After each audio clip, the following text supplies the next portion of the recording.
Hello दोस्तों, मैं हूं आशीष। स्वागत है आपका आज की इस खौफनाक कहानी में।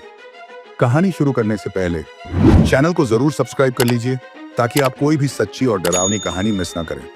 तो चलिए अब शुरू करते हैं आज की सच्ची वारदात। लावनी साहू ने हाथ जोड़कर बाल कल्याण समिति न्यायालय में कहा, सर मेरे बच्चे को मुझे सौंप दिया जाए, मैं उसका लालन पालन करूंगी। मैं मां हूं, मुझे मेरा बच्चा सौंप दिया जाए, इसके बिना मैं जी नहीं पाऊंगी। यह कहते हुए लावनी की आंखों में आंसू आ गए थे। लावनी साहू और उसके पति गोविंद साहू का पारिवारिक प्रकरण बाल कल्याण समिति राजनांदगांव में चल रहा था, जहां अन्य सदस्यों के साथ चंद्रभूषण ठाकुर न्यायकर्ता सदस्य के रूप में बैठा हुआ था। उन्हें यह फैसला करना था कि आखिर 5 साल के राजू को मां को सौंपा जाए या पिता गोविंद साहू को।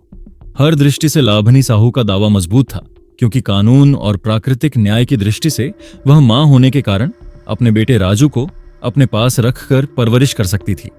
मगर उसके पति गोविंद साहू ने बच्चे को अपने पास जबरदस्ती रख करके उसे सौंपने से इनकार कर दिया था। वह बाल कल्याण समिति पर प्रभाव डालने का प्रयास कर रहा था कि जिस तरह पुलिस थाने में उसका पक्ष मजबूत रहा है, यहां भी वह अपने बेटे का संरक्षण प्राप्त कर ले। लावनी साहू की भोली सूरत और आंखों में आंसुओं को देखकर चंद्रभूषण ठाकुर ने अन्य सदस्यों से चर्चा कर कहा, देखो मिस्टर साहू, कानून को अपने घर की जागीर मत समझो। मां तो मां होती है, और आज हम सभी सदस्य यह फैसला करते हैं कि राजू जब तक नाबालिग है वह अपनी मां के पास ही रहेगा, और तुम्हें राजू की परवरिश का खर्च भी उठाना होगा। यह सुनना था कि लावनी साहू की आंखों से और मोटे मोटे आंसू टपकने लगे और दौड़ करके वह बेटे राजू को अपने गले से लगाकर बिलखने लगी। गोविंद साहू को आखिरकार बाल कल्याण समिति में मुंह की खानी पड़ी, और बाल कल्याण समिति के फैसले के बाद लावनी को उसका बेटा राजू सौंप दिया गया।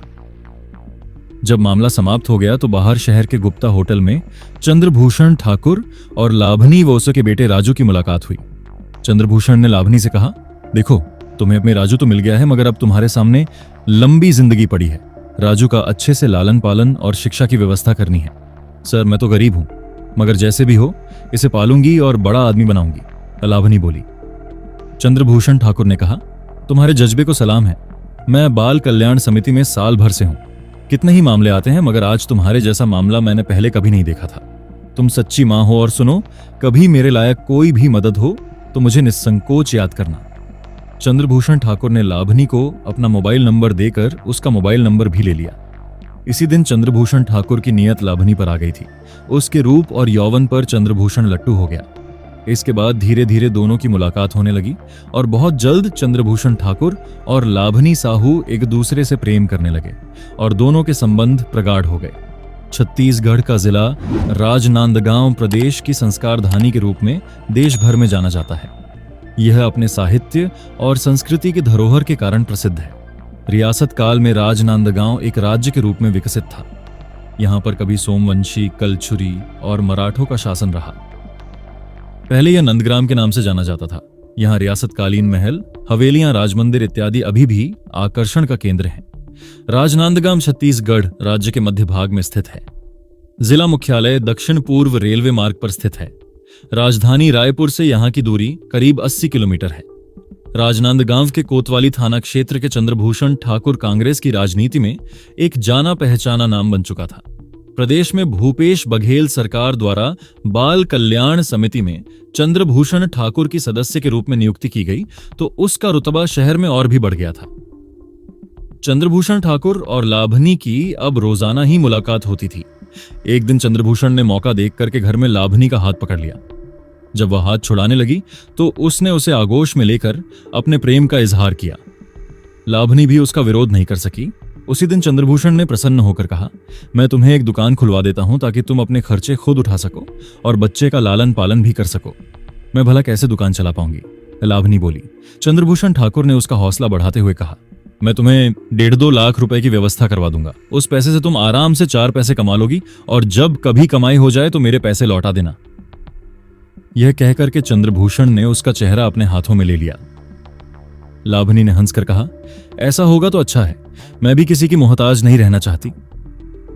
इसके बाद चंद्रभूषण ठाकुर और लावनी के संबंध और भी गहरे हो गए। चंद्रभूषण जब भी समय मिलता लावनी के घर जाता और दोनों प्रेम में डूब जाते। लावनी ने 1-2 दफा जब उसे दुकान की याद दिलाई तो चंद्रभूषण ने कहा, मैंने दुकान तय कर ली है, बस कुछ ही दिनों में पैसे आ जाएंगे तो मैं तुम्हें दुकान खुलवा दूंगा। और एक दिन चंद्रभूषण ने जो कहा था वह करके भी दिखा दिया। फास्ट फूड की एक दुकान किराए पर लाभनी को दिलवा दी। चंद्रभूषण ठाकुर और लाभनी कुछ समय तक तो हंसी खुशी दिन बिताते रहे।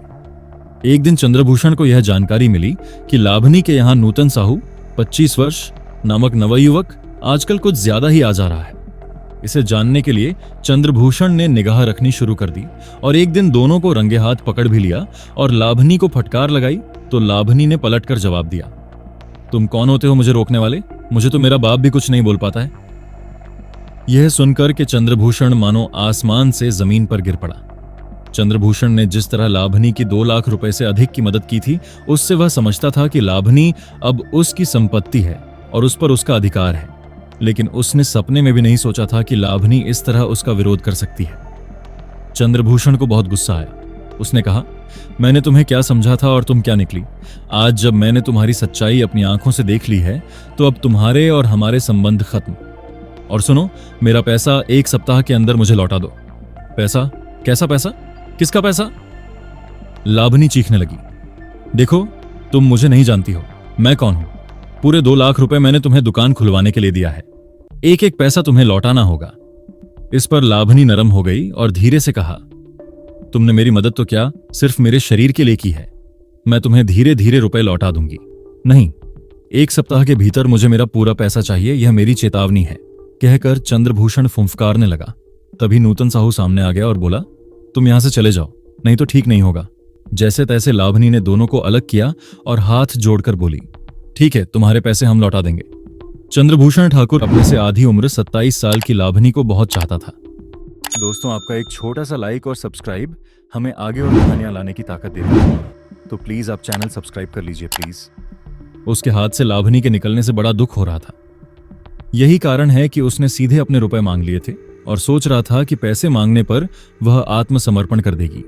मगर जब पलटकर लाभनी ने रुपए लौटाने की बात कही तो वह मन ही मन टूट गया। 1 हफ्ता गुजर गया। चंद्रभूषण ठाकुर ने अपने रुपए के लिए तकादा नहीं किया।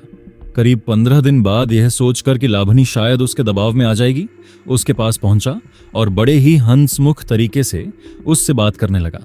लाभनी ने भी उसके सवालों का जवाब दिया। चंद्रभूषण ठाकुर को बातचीत से समझ आ गया कि उसका काम अब बिगड़ चुका है, अतः उसने खुलकर कहा, मेरे रुपए का क्या हुआ? लाभनी ने तल्ख लहजे में जवाब दिया, मैं जल्दी लौटा दूंगी। चंद्रभूषण ने बहुत कोशिश की कि लाभनी उसके दबाव में आकर नूतन साहू को भूल जाए, मगर ऐसा नहीं हो पा रहा था। उसने रुपए के लिए दबाव बनाना शुरू कर दिया। इधर जब लाभनी और नूतन साहू की मुलाकात हुई और पैसे की बात सामने आई तो नूतन ने कहा, क्यों ना एक दिन हम इसका काम ही तमाम कर दें। लाभनी को नूतन की बात अच्छी लगी क्योंकि इसके अलावा और कोई दूसरा चारा उसे दिखाई नहीं दे रहा था। दोनों ने मिलकर एक योजना बनाई और उसको अंजाम देने के लिए आगे बढ़े। राजनांदगांव कोतवाली में कोतवाल नरेश पटेल जब शाम के समय पहुंचे तो देखा सामने 2-3 लोग उनसे मिलने के लिए खड़े हैं। एक महिला ने आगे आकर उनसे कहा, सर, मेरे पति चंद्रभूषण ठाकुर कल से घर नहीं आए हैं। महिला ने अपना नाम हेमलता ठाकुर बताया। हेमलता ने जब बताया कि पति चंद्रभूषण ठाकुर बाल कल्याण समिति के छत्तीसगढ़ शासन सदस्य हैं, तो उन्होंने महिला को अपने कक्ष में बैठा करके पूरी जानकारी ली और गुमशुदगी की सूचना दर्ज कर ली। हेमलता ठाकुर ने उन्हें बताया कि लाभनी साहू का फोन आया था। वह बता रही थी कि उनकी स्कूटी उसके घर के बाहर ही खड़ी है। बातों बातों में टीआई नरेश पटेल को हेमलता ने यह भी बताया कि कुछ समय से उसके पति का लाभनी के यहाँ कुछ ज्यादा ही आना जाना था। पुलिस ने जांच पड़ताल शुरू की, मगर कोई भी सूत्र नहीं मिल पा रहा था जिससे कि पुलिस आगे बढ़ सके। इस बीच 16 दिसंबर 2022 दिन शुक्रवार को राजनांदगांव जिले से 60 किलोमीटर की दूरी पर डोंगरगढ़ स्थित बोरा तालाब के पास कोटना पानी जंगल में लोगों ने एक लाश देखी और स्थानीय चौकीदार दूधराम भैंसारे बोरा तालाब थाने में इंस्पेक्टर ओम प्रकाश धुरव को यह सूचना दे दी। पुलिस घटनास्थल पर पहुंची तो पाया कि लाश पूरी तरह नग्न थी और जली हुई थी। पुलिस ने मौके की कार्रवाई कर शव को डोंगरगढ़ की मोर्चरी भेज दिया और अज्ञात शव मिलने की जानकारी स्थानीय अखबारों और व्हाट्सएप ग्रुप में शेयर कर दी गई। जब इस लाश को हेमलता और चंद्रभूषण ठाकुर के अन्य परिजनों दिखाया गया तो लाश देखते ही हेमलता बिलखने लगी। हेमलता ने उसकी शिनाख्त अपने पति चंद्रभूषण ठाकुर के रूप में कर दी। पुलिस के सामने अब यह स्थिति स्पष्ट थी कि किसी ने चंद्रभूषण को मारकर उसके शव को जलाने की कोशिश की है।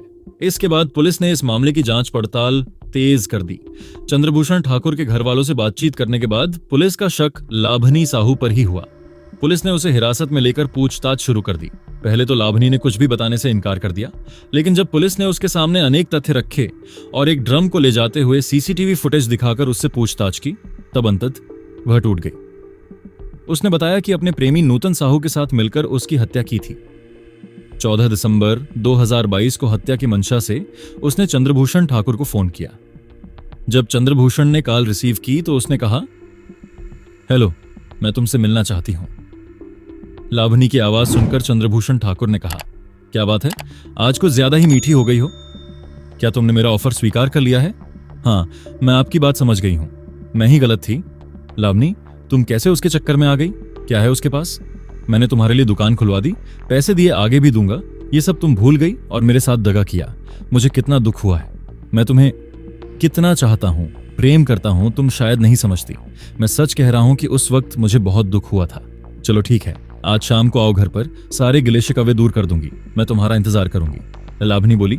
शाम को सत्संवर कर चंद्रभूषण ठाकुर यह सोचकर के लाभनी के घर पहुंचा कि वहां उसका स्वागत लाभनी अपनी बाहों में लेकर करेगी।